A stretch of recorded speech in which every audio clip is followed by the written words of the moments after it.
Hello and welcome, everybody. I have missed you all so much. It is time for another Wednesday night live. Yes, I'm going to help you pass your CNA and your PCT examinations. As we do in each of our videos, we're going to give you a few moments to receive your notifications and we're going to get started.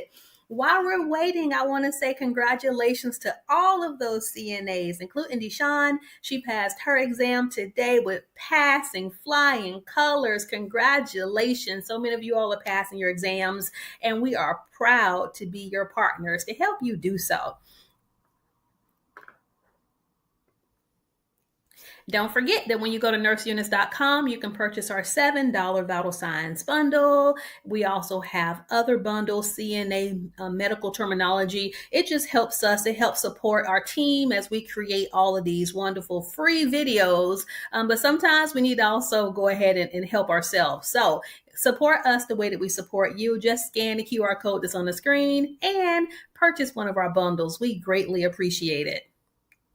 If you're interested in doing something different than CNA, look, yes, I've partnered with Florida Career Academy. That's my site, floridacareeracademy.com. We've actually partnered with Career Step, and it offers online medical assistant programs. Look, we have PCT, we have phlebotomy, we have EKG, and it's hybrid, meaning that you can study at your own pace, and they also have payment plans. So if you're interested, go to floridacareeracademy.com, just scroll down to the bottom, find the program that fits you best. You can also call one of our career advisors at 877-225-7151. floridacareeracademy.com. You do not have to live in Florida, but you do have to live in the United States. And yes, we help you with clinical placement also. Question number 1, team. What is within the scope of practice for CNA? Is it A, administering medications, B, assisting residents with daily living activities, C, diagnosing medical conditions, or D, performing surgical procedures? And this one's super easy, so I'm only going to give you about 5 seconds. All right? 3, 2, and that is right. If you chose B, you understand that CNAs provide essential care such as bathing, feeding, and assisting with mobility, but do not diagnose conditions or perform medical procedures. That's outside the scope of a nursing assistant. Question 2. What law ensures the confidentiality of patient information? Is it A, HIPAA? Is it B, EMTALA? Is it C, OBRA? Or is it D, OSHA? That's right. I'm seeing some correct answers coming through. That is right, you all. It is A. It is HIPAA, the Health Insurance Portability and Accountability Act. Try to say that 3 times fast. But HIPAA protects patients' privacy and confidentiality. Remember, when it comes down to your patient's privacy, you only discuss patient information with those who are on your team and those who the patient actually has authorized. When in doubt, you get your nurse in the room and your nurse can figure it out. Question number 3, you're doing a great job. Oh, this one's going to be hard for you all unless you're pre-nursing. What is the best communication method for giving a shift report? Do you know that CNAs have to give shift reports too? That's right. It's just not limited to the nurses. So the nurses communicate with the nurses and the CNAs. The CNAs also do the same. You have to give a report to the person who's coming on. So what's the best method of communication? Is it A, SBAR, B, verbal report, C, you pick up the phone and you call them report, or D, subjective reporting? What is the best method for giving a shift report? And looks like Haitian Gal passed her exam. Congratulations. So proud of you all. And for question number 3, if you chose A, SBAR, you are right. So it's just not a verbal report. Look, remember in healthcare, you have to write things down. So we're just not doing a verbal report. So what is SBAR? SBAR stands for Situation, Background, Assessment, and Recommendation. That method ensures clear and concise communication between healthcare providers. So here's the situation. Mrs. Jackson was just admitted in room 354. Her background, she has a history of seizures. The assessment, she hasn't had a seizure on my shift. The side rails are padded. The recommendation, she has vital signs Q1 hour, and I would just watch her. So that would be like a report from CNA to CNA. And so use the S bar. It's going to help you stay organized. And it also, whenever you're giving a report to a nurse, it ensures that you're giving the most important information first. So situation, background, assessment, and then the recommendation. Question number 4. This is an easy one. What does NPO mean in medical terminology? Is it A, new patient order? Is it B, no physical activity? Is it C, normal pulse oxygenation? Or is it D, nothing by mouth? What does NPO stand for? Watchful eyes has it. Yes, yes, yes. I see a lot of correct answers. So, yeah, it was D. That was easy. I told you it'd be easy.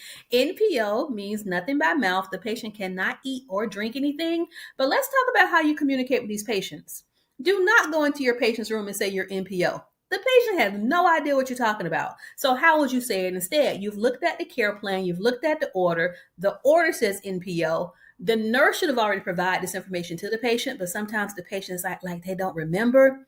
And especially if you're a new CNA and you're naive, they're going to be like, can I get some water? And you're going to be like, no, Miss Eunice, you cannot have water. It looks like you have a procedure schedule and your doctor said you cannot have anything to eat or drink. So they don't speak medical lingo, abbreviations. You have to explain it to them. Question number 5. Which medical abbreviation indicates that a medication is to be taken as needed? Is it A, BID, B, PRN, C, QID, or D, AC? And yes, as a CNA, you have to know medical abbreviations, but you know we got you covered. At nurseeunice.com, we have flashcards for medical abbreviation, and we also have a medical abbreviation bundle for $5. So, and we have free videos on YouTube. So all you gotta do is go to Florida Training Academy or go to Nurse Eunice and type in medical abbreviations. If you don't know this before your test, you have to know it that first week of employment. So I would recommend between the time that you pass your examination and the time that you're hired, you go back and you read and you keep reviewing to learn the other stuff that you did not focus on. But for question number 5, yes, the answer is B, PRN. Yes, PRN means as needed. And as far as medications go, that would be for, things like pain. So your patient may be asking you, when's my next pain pill? And you're like, I don't know, let me go get the nurse. But at least whenever you look at the chart, you would understand what some of those terms mean. Question 6, which system is responsible for oxygen exchange in the body? Is it A, cardiovascular, B, nervous, C, respiratory, or D, digestive? Steffi passed her exam. Congratulations. I mean, a lot of you all are passing your exams. I'm trying to, shout out to everybody, but you all know how proud I am of you all. Next stop is nursing school. Remember, you can do anything for a year. LPN school is 1 year. You can do it. Question number 6, the answer is C. That's right. It's the respiratory system. The respiratory system includes the lungs, which oxygenate blood and remove carbon dioxide. Question number 7. Which condition affects the cardiovascular system? Oh, wow. I put a lot of abbreviations on this test. So would it be A, CHF, B, COPD, C, UTI, or D, GERD? Which of those affects the cardiovascular system? Revealing the correct response in, let me move this over just a little bit. 5, 4, 3, 2, and no, it's not COPD. It is A, CHF. If you chose that, give yourself applause. Let's break it down. CHF stands for congestive heart failure. It's a heart condition affecting circulation and fluid. So your heart pumps. Whenever your heart starts to fail, it doesn't pump properly, which means that fluids back up. They can back up into the lungs, and now your patient sounds coarse. They have wet crackles. They have these different lung sounds, or it can start back. And that's when the legs start getting all edematous, and they have also pedal edema.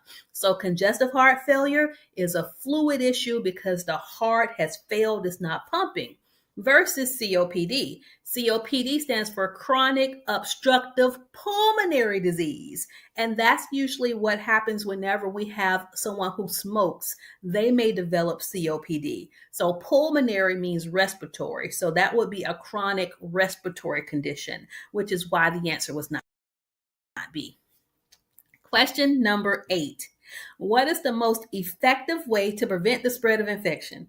Y'all, I shouldn't have to go any further. Y'all can be telling me this. How do we prevent infection? Yes, hand hygiene. So I wasn't even going to read that one to you. Remember, for your test, it's 20 seconds of friction. Make sure you're cleaning every place, including your nails, and you have to perform hand hygiene before and after the skill. So you're going to perform it twice.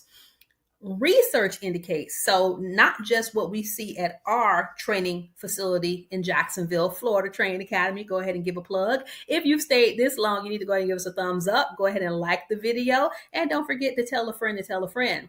But if our CNAs failed the examination, it was simply because of hand washing. You all cannot get that distracted. You cannot get that nervous. You're going to wash your hands before you start your skill, and you're going to wash your hands again at the end of your skill. And if you have 3 skills, you keep repeating that cycle until that nurse tells you otherwise. Question number 9. When should a CNA wear PPE? And for this one, it specifically says gown, gloves, and a mask. Would you wear PPE when feeding a resident who coughs while eating? B, when providing personal hygiene to a patient with COVID? C, when caring for a patient with C. diff? Or D, when measuring blood pressure? And remember, this one was gloves, gown, and a mask. When would you wear PPE that includes 3 different protective devices? That is right, MM girl.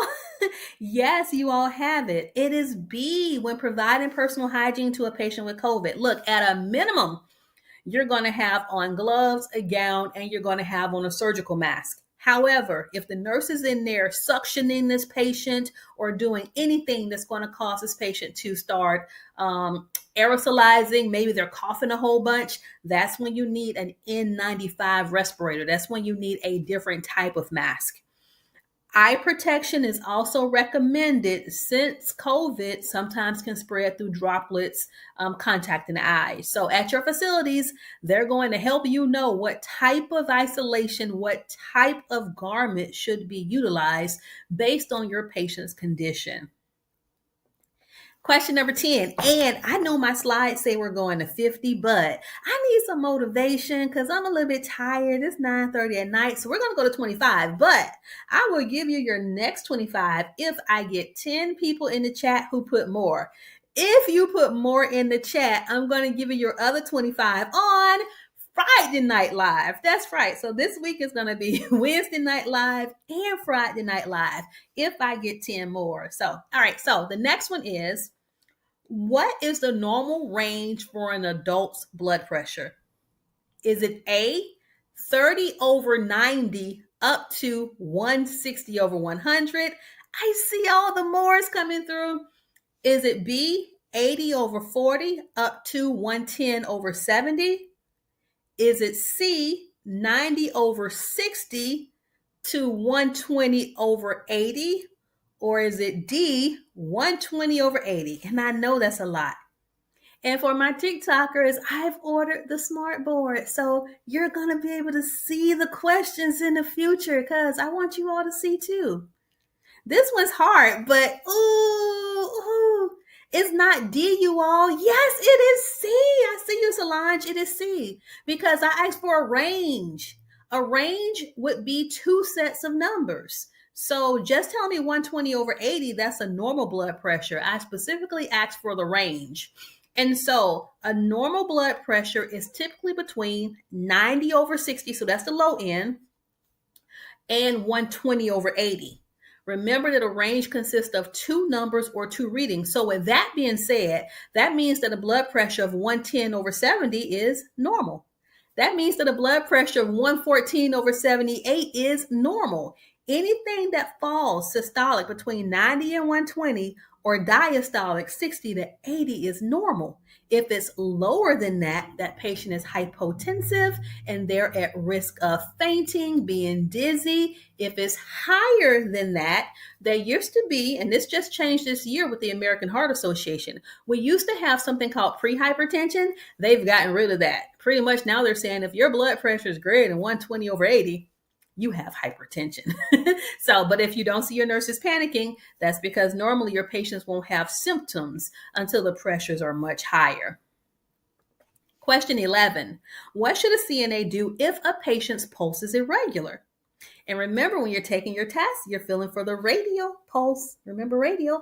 Do not go into someone's room and feel on their carotid if they're talking to you. We don't do that. Carotids are for emergencies. So what should a CNA do if a person's pulse is irregular? Is it A, ignore it, B, record the irregular pulse and report it, C, immediately perform CPR, or D, take blood pressure instead?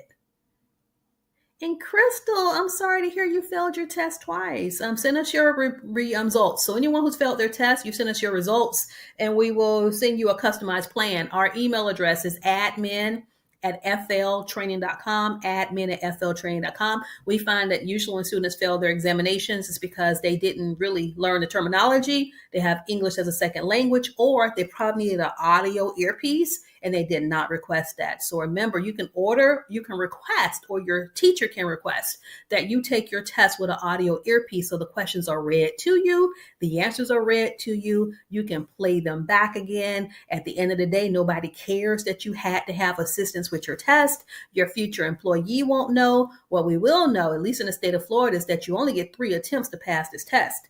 And if you don't pass within 3 attempts, you have to, mandated, go to school, or you have to retake your program all over again. So make this last time count.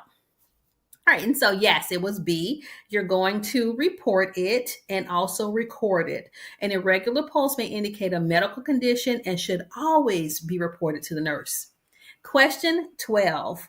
Which diet is appropriate for a resident with diabetes? Is it A, a high carbohydrate diet, B, a low sodium diet, C, a 3,000 calorie diet, or D, a low sugar balanced diet? And that was a lot. I'm gonna drink some water to that.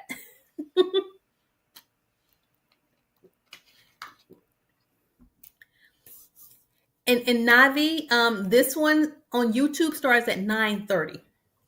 So that's why you can't watch it on YouTube. It's coming though, okay?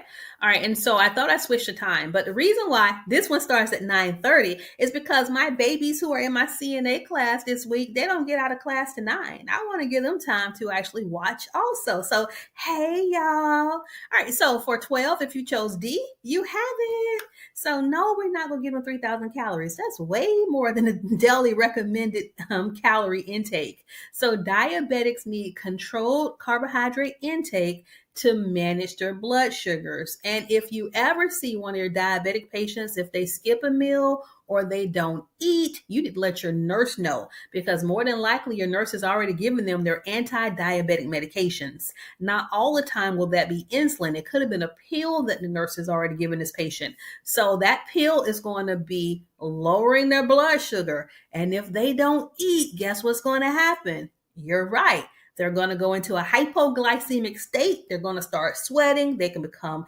really hard to wake up. So your job as a CNA is to report anything that is abnormal, including a diabetic patient who did not eat their meal. Question 13. What is the first step when assisting a patient or a resident with a bedpan? Is it A, leave the resident alone, B, place the bedpan under the resident, C, provide privacy, or D, lift the resident onto the bedpan? What's the first step? Yeah. I know you washed your hands and you put on gloves, but based off of this question, what's the first step? Yes, you have it, Ale. Is it Ala? Yes, it's going to be providing privacy. Pull that curtain. And so residents deserve dignity and privacy when using the restroom. So the answer is C. Question 14. And remember, tonight we're going to 25. And because you all said more, we're going to do a Friday night live. And I'm thinking the Friday night live will start at 8 p.m. And if you can't watch it, it's okay because you can always watch the replays on my YouTube channel. All right. So question 14. What is a common site for pressure sores? A, forearm, B, abdomen, C, face, D, sacrum. What is a common site for pressure ulcers? And so many of you all have the correct answers. I'm so proud of you. Now, Chloe, ain't nobody getting a pressure ulcer on their face. I mean, you could, but that means you didn't had that person like lay on one side for a long time. The main place that someone's going to get a pressure ulcer would be D, sacrum, their coccyx, their tailbone. So bony prominences, remember that's any place where bone is touching bone or bone is touching bedding. So bony prominences like the sacrum and heels are at higher risk of pressure sores. And Nurse Eunice, in these Western books, they usually don't talk about what pressure sores look like on someone who is non-white. So remember, redness is not the first sign of a pressure sore if the person is brown skinned, Hispanic, Indian, African American. We're not going to turn red. Discoloration, pain, pale, grayness, that would be the sign of a pressure sore. So make sure you understand the differences in pressure ulcers based on the complexions of your patients. Question 15. What should a CNA do if a resident falls? Oh, Lord, Miss Lucas is on the floor. Is it A, leave to find a nurse? B, stay with the resident and call for help? C, help them stand up immediately? D, take vital signs and continue with care? And so the only way you can see the questions and answers until my smart board comes is if you actually go to our YouTube channel. So this will be on YouTube at 9:30. So go to YouTube, Nurse Eunice, or you're also going to look at Florida Training Academy. And then that way you can see the questions too. I apologize, but I don't know how to use TikTok. I'm over here because my babies told me I need to be over here. All right. So everybody, yes, you're not going to stand them up. You're not going to leave them to find a nurse because they could go into cardiac arrest. So you're going to stay with them. It's going to be B, and you're going to call for help right there. How do you call for help? Patients on the floor. What do? There's usually a code or a panic button on the wall. There's a cord that you can pull in the bathroom. What we're not going to do is that call light, that call button. That's the slow way to get help. Remember, it has to go to the nurse's station. When you hit those panic buttons, there's alarms that start alarming outside the door, and everyone in the vicinity will know that there is an emergency in the room that you're in. Something else you're going to do is you're going to scream help as loud as you can. Even the nosy neighbor next door is going to peek in. No, they can't help you, but what they can do instead is go get that nurse. If you're a CNA working night shift in a nursing home, you're going to be severely understaffed. There may be one of you and one nurse. You're in room 1, your nurse is in room 30, and you need help. You're going to have to be screaming, okay? All right, so never move a resident after a fall unless a nurse assesses them first. Question 16. Ooh, this one's hard. I need for you to convert ounces to milliliters. So I hope you have paper and pen.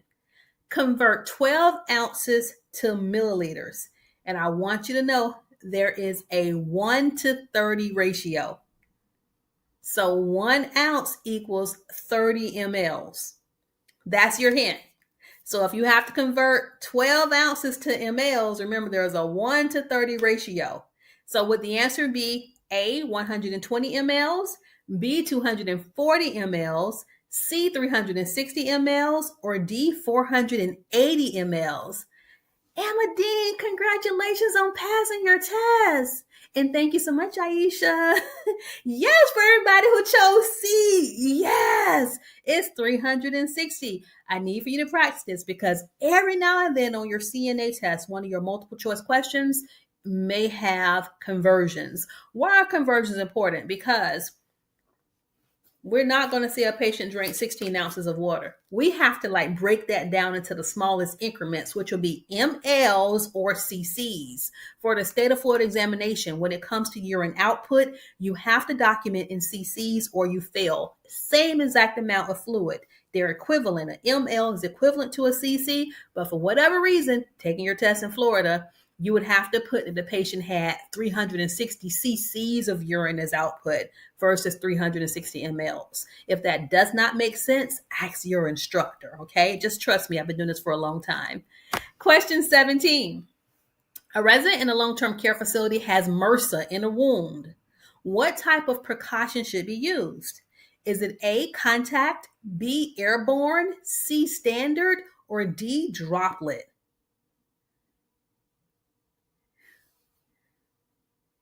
So MRSA, methicillin-resistant Staph aureus. That means this person has a bug that most antibiotics cannot kill. So they're going to end up being on a gorillacillin. They're going to end up being on some type of antibiotic that is more toxic, stronger than regular antibiotics. And it's usually going to require, especially if it's in a wound, it's going to require intravenous therapy. So they're going to be in the hospital for a few days.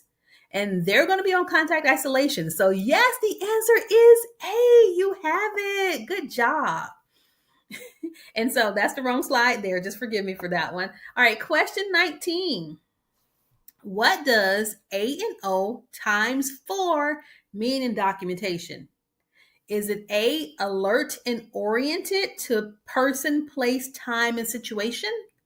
Is it B, absent and overactive in all 4 limbs? Is it C, abnormal oxygenation in 4 quadrants? Or is it D, anxious and overwhelmed 4 times a day? Wow, some of those just don't sound good. That's right, you all. It is A. That is what you want. You want your patients alert and oriented and mobile. Those are the patients who are not total care. Those are your patients who are usually more independent. So A is the answer. So A and O times 4 assesses cognitive function, ensuring the patient knows their identity, location, time, and current event. Question 20. A CNA is charting output. What should be included in the output documentation? So I need you to know intake versus output. Would it include A, urine, stool, and vomit? Is it B, only urine? Is it C, sweating and tears? Or is it D, all fluids ingested, urine and stool? What do we mean when we need to know about the patient's output? What are we talking about? I tricked you on this one, Oni. I tricked you. It is not D. Look, you all, we cannot measure, and it's not C because we can't really measure sweat and tears.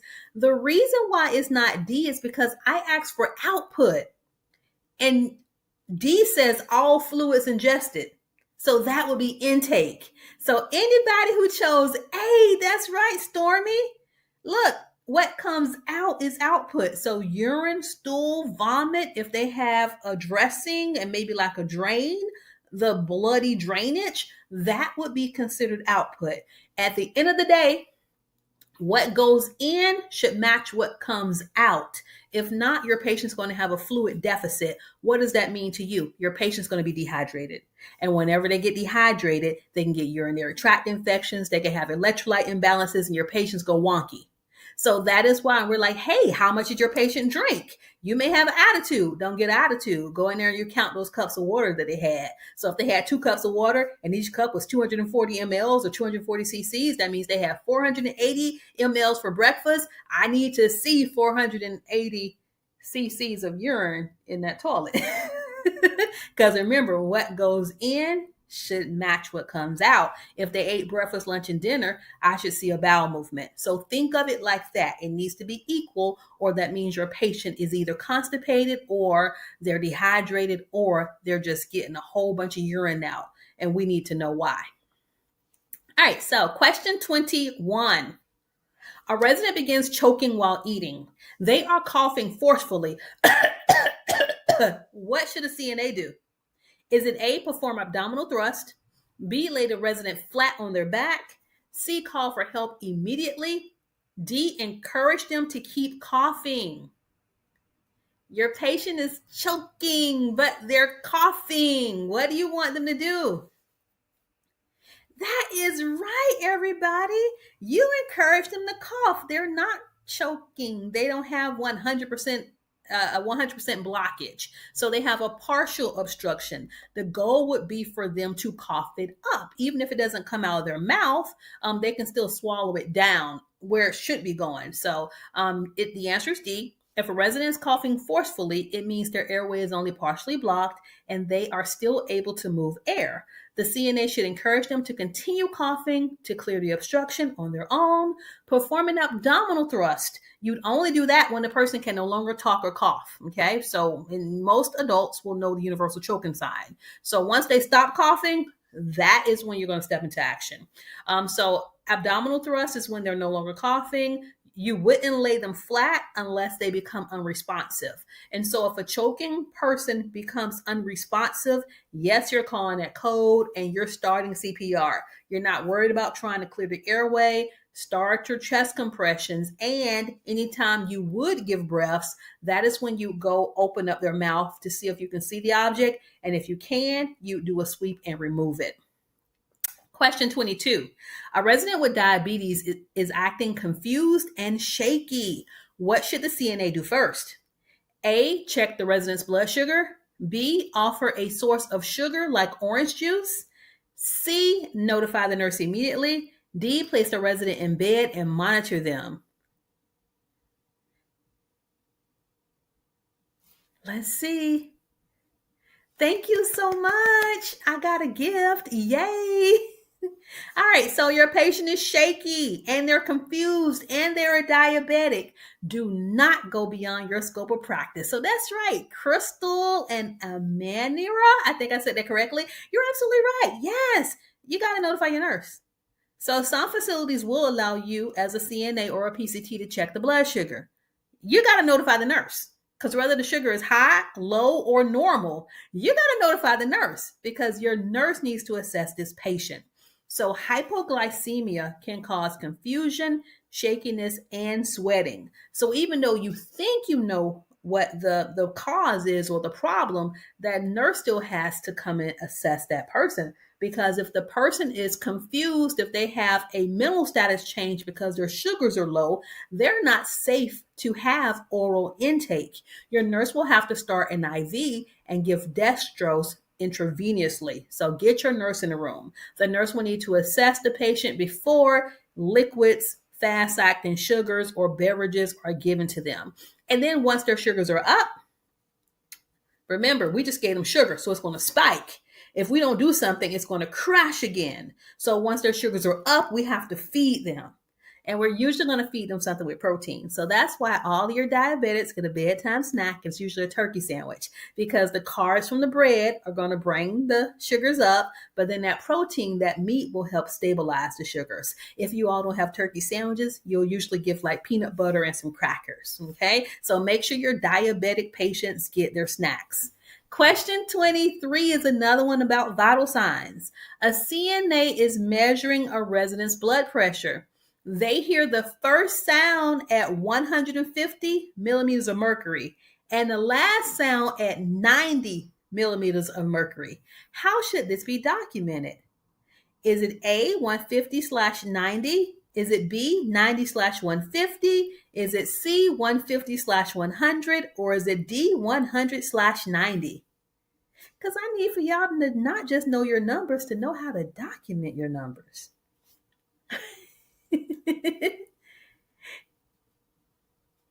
Yes. So many correct answers. And I do have videos on YouTube and also on TikTok that shows you not only how to perform a blood pressure, but how to read that gauge. Sometimes you get the answers wrong because you don't know how to read the gauge. So learning those basic steps will help you understand blood pressures, especially the manual ones. And for everyone who chose A, you got it. So proud of you. So that first cortical sound, that thump you hear, the first one is the systolic pressure, okay? And then needle's gonna start dropping and you're gonna hear beeps all the way down. And the last beep you hear, you have to remember what number you heard that last beep. That would be the diastolic pressure. So a systolic/diastolic. Systolic sky, high number. Diastolic down, low number. That is how the blood pressure is recorded. High number/low number. Question 24. A resident is on a thickened liquid diet due to dysphagia. Which of the following should be avoided? Is it A, pudding, B, thickened apple juice, C, water, or D, mashed potatoes? The order is for thickened liquid diet. What should be avoided? That's right. Water. C. It's thin. They're going to choke. They're going to aspirate. So they cannot have thin liquids. So thin liquids like water are difficult for residents with dysphagia to swallow, and it increases the risk of aspiration pneumonia. So they'll have thickener in the room, or they will have containers of pre-thickened water. Question 25, team. I'm so proud of you all. You all stayed for this whole video. Friday Night Live, Friday at 8 p.m. We will have the next set of 25 questions. But here's our final question. A CNA is caring for a resident with a Foley catheter. What is an important safety consideration? Ensure the drainage bag is above the bladder level. That would be A. B. Remove the catheter if urine output is low. C. Clamp the catheter when ambulating. Or D, keep the drainage bag below the bladder level. What's the best answer, team?